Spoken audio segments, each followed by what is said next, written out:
आप सभी को जय मसीह की the Bible tells YouTube channel में आप सभी का स्वागत है।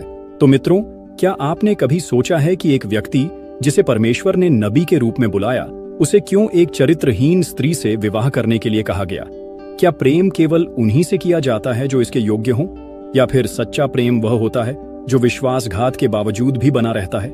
यह कहानी केवल प्रेम, धोखा और क्षमा की नहीं, बल्कि यह परमेश्वर की अद्भुत योजना का रहस्य भी प्रकट करती है। जी हाँ, यह कहानी है होशे और गोमेर की। यह कहानी केवल एक नबी की व्यक्तिगत परीक्षा नहीं, बल्कि इज़राइल के लिए परमेश्वर के प्रेम और अनुग्रह का प्रतीक है। यह एक रहस्यमयी और रोमांचक यात्रा है, जिसमें विश्वासघात, पश्चाताप और परमेश्वर के अविनाशी प्रेम की झलक मिलती है। तो आइए इस कहानी को विस्तार से जानते हैं। लेकिन आगे बढ़ने से पहले इस वीडियो को एक लाइक करके चैनल को सब्सक्राइब जरूर कीजिए, और साथ ही जय मसीह की या आमेन जरूर कमेंट करिए, क्योंकि यह केवल एक कहानी नहीं, बल्कि एक ऐसा दर्पण है जिसमें हम अपने स्वयं के हृदय और परमेश्वर के अनंत प्रेम को देख सकते हैं। तो चलिए वीडियो को शुरू करते हैं। एक शांत रात थी जब इस्राएल की भूमि पर घना अंधकार छाया हुआ था। समरिया के महलों में रोशनी थी, लेकिन गरीबों की गलियों में सन्नाटा था। यह वह समय था जब इस्राएल ने अपने परमेश्वर को छोड़कर झूठे देवताओं की पूजा शुरू कर दी थी। राजा यरोबाम का शासन था और देश नैतिक पतन के अंधकार में डूब चुका था। इसी समय एक व्यक्ति अपने घर में घुटनों के बल बैठा प्रार्थना कर रहा था। यह व्यक्ति कोई साधारण इंसान नहीं था, बल्कि परमेश्वर का भविष्यवक्ता होशे था। वह एक धर्मी पुरुष था जिसने अपना जीवन यहोवा की सेवा में समर्पित कर दिया था। अचानक जैसे ही उसने अपनी आंखें बंद की, एक तेज रोशनी कमरे में फैल गई। होशे ने सिर झुकाया, क्योंकि उसने महसूस किया कि यह परमेश्वर की उपस्थिति थी। तभी एक दिव्य आवाज गूंजी, होशे उठ और मेरी आज्ञा सुन। यह सुनकर होशे कांप उठा। उसने सिर झुकाए हुए उत्तर दिया, हे प्रभु, मैं आपकी सेवा में हूं। परमेश्वर की आवाज दोबारा गूंजी, जा और एक व्यभिचारिणी स्त्री से विवाह कर, क्योंकि जैसे इस्राएल ने मुझसे विश्वासघात किया है, वैसे ही तेरी पत्नी तुझसे करेगी। परंतु जैसे मैं इस्राएल को प्रेम करता हूं, वैसे ही तू भी उसे प्रेम करेगा। यह सुनकर होशे का दिल जोर जोर से धड़कने लगा। कैसा अजीब आदेश था यह! वह परमेश्वर का आज्ञाकारी दास था, परंतु यह आदेश असामान्य था। एक भविष्यवक्ता को एक व्यभिचारिणी स्त्री से विवाह करने के लिए क्यों कहा जा रहा था? परंतु वह जानता था कि यहोवा की योजनाएं रहस्यमयी होती हैं, परंतु उनके पीछे हमेशा एक गहरा उद्देश्य छुपा होता है। होशे का हृदय तेजी से धड़कने लगा। क्या यह यहोवा का संदेश हो सकता है? परंतु होशे को संदेह करने का अधिकार नहीं था। उसने अपनी आंखें खोली और दृढ़ निश्चय कर लिया, वह परमेश्वर की आज्ञा को पूरी करेगा। समरिया की गलियों में एक स्त्री रहती थी जिसका नाम था गोमेर। वह असाधारण रूप से सुंदर थी, लेकिन उसका जीवन पाप और अनैतिकता में डूबा हुआ था। वह उन स्त्रियों में से थी जो धन और सुख के लिए किसी के भी साथ चली जाती थी। एक दिन जब होशे समरिया की भीड़भाड़ वाली गलियों से गुजर रहा था, उसकी नजर एक स्त्री पर पड़ी। यह गोमेर थी। वह अपनी चमकती आंखों से इधर उधर देख रही थी, जैसे किसी अमीर ग्राहक की तलाश कर रही हो। परंतु होशे की दृष्टि केवल उसकी बाहरी सुंदरता पर नहीं थी। उसे परमेश्वर की वह आवाज याद आई जो कह रही थी कि यही वह स्त्री है जिससे उसे विवाह करना है। होशे ने धीमे स्वर में कहा, गोमेर। गोमेर ने चौंक कर उसकी ओर देखा। उसने कभी सोचा भी नहीं था कि कोई भविष्यवक्ता उससे बात करेगा। उसने संदेह से पूछा, तुम कौन हो? उन्होंने जवाब दिया, मेरा नाम होशे है और मैं यहोवा का भविष्यवक्ता हूं। परमेश्वर ने मुझसे कहा है कि मैं तुमसे विवाह करूं। यह सुनकर गोमेर हंस पड़ी, मानो उसने कोई मजाक सुना हो। उसने कहा, तुम्हें पता भी है कि मैं कौन हूं? मैं कोई साधारण स्त्री नहीं, बल्कि एक ऐसी स्त्री हूं जिसे लोग पसंद करते हैं, लेकिन सम्मान नहीं देते। मैं तुम्हारे जैसे पुरुष के योग्य नहीं हूं। होशे ने उसकी आंखों में देखा और शांति से उत्तर दिया, परंतु परमेश्वर ने तुम्हें चुना है। गोमेर कुछ पल के लिए चुप रही। उसे समझ नहीं आया कि यह व्यक्ति मजाक कर रहा है या सच कह रहा है, लेकिन होशे की आंखों में जो सच्चाई थी, वह किसी ने पहले उसमें नहीं देखी थी। कुछ समय बाद होशे और गोमेर का विवाह हो गया। यह विवाह एक रहस्यमयी संकेत था जिसे लोग समझ नहीं सके। एक भविष्यवक्ता और एक व्यभिचारिणी स्त्री, यह कैसा मेल था! पूरे नगर में यह एक चर्चा का विषय बन गया। कैसा भविष्यवक्ता है यह जो एक ऐसी स्त्री से विवाह कर रहा है?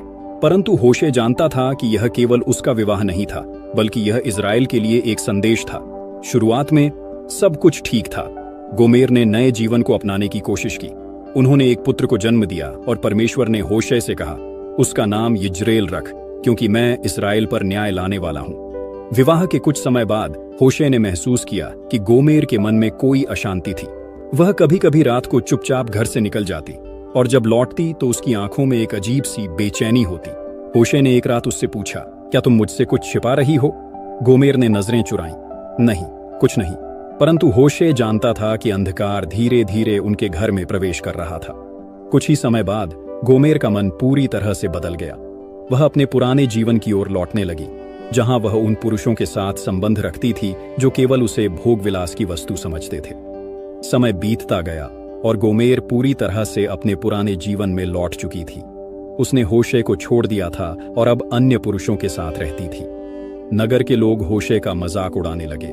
देखो, यह भविष्यवक्ता जिसने एक दुष्ट स्त्री से विवाह किया था अब अकेला खड़ा है। होशे रातों को जागकर यहोवा से प्रार्थना करता, प्रभु, आपने मुझे क्यों इसी परीक्षा में डालने के लिए उसे मेरे जीवन में भेजा था? परंतु परमेश्वर ने फिर से होशे से कहा, जा और अपनी स्त्री को फिर से ले आ।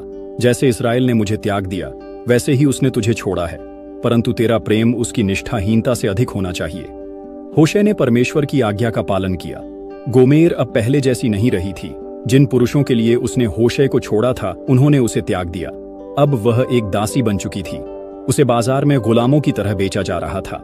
होशे को जब यह पता चला तो वह तुरंत उस बाजार में पहुंचा। वहां गोमेर झुकी हुई खड़ी थी।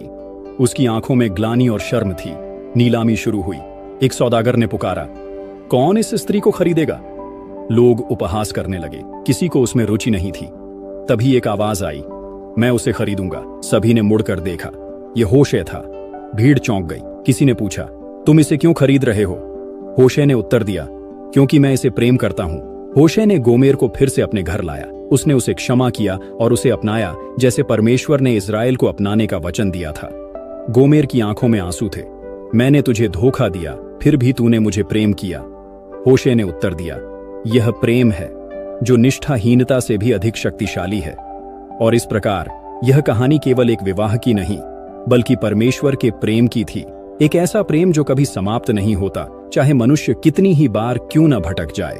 यह कहानी प्रेम, विश्वासघात और परमेश्वर की अटूट निष्ठा का प्रमाण है। यह हमें सिखाती है कि परमेश्वर हमें तब भी प्रेम करता है जब हम उसे भूल जाते हैं। क्या तुम भी इस्राएल की तरह परमेश्वर से दूर हो गए हो?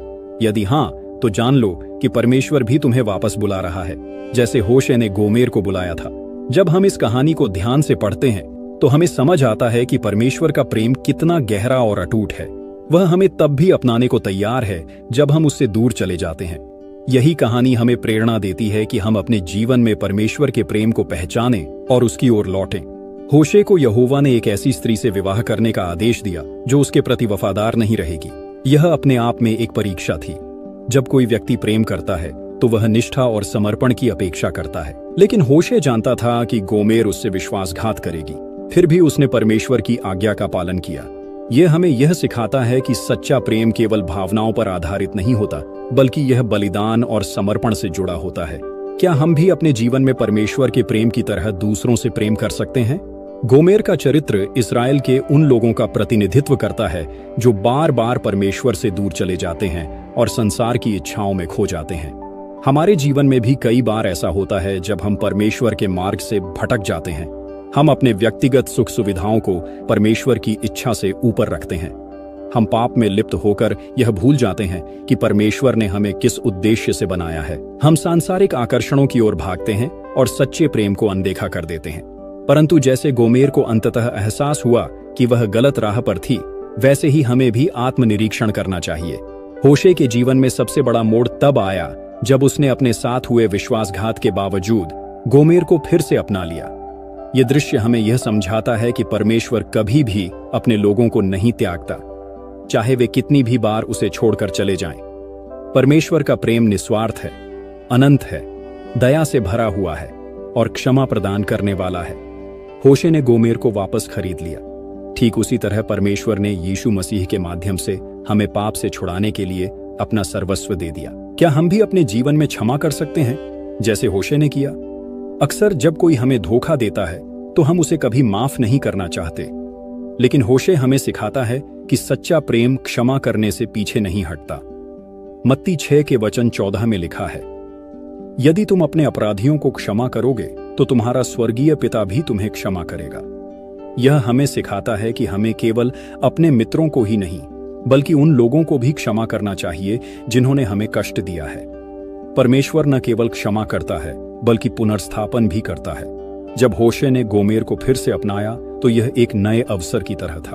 परमेश्वर हमें केवल क्षमा ही नहीं करता, वह हमें नई शुरुआत करने का अवसर भी देता है। वह हमारे टूटे हुए जीवन को फिर से संवारता है, वह हमारे हृदय को चंगा करता है और हमें अपनी कृपा से भर देता है। अगर हम परमेश्वर की ओर लौटते हैं तो वह हमें अपने प्रेम से आशीषित करता है और हमें नए जीवन की राह दिखाता है। क्या हम परमेश्वर की ओर लौटेंगे? कई बार हम अपने जीवन में गोमेर की तरह होते हैं। हम परमेश्वर को छोड़कर संसार की चीजों में उलझ जाते हैं, परंतु यहोवा हमें पुकार रहा है। होशे 14 के वचन 4 में लिखा है, लौट आओ क्योंकि मैं तुमसे प्रेम करता हूँ। अगर हम अपने जीवन में परमेश्वर के बुलावे को सुने और उसकी ओर लौटें तो वह हमें प्रेम और अनुग्रह से स्वीकार करेगा। सच्चे प्रेम को पहचानें। क्या हमारा प्रेम केवल भावनाओं पर आधारित है या हम वास्तव में दूसरों के लिए बलिदान देने को तैयार हैं? अपने जीवन का आत्मनिरीक्षण करें।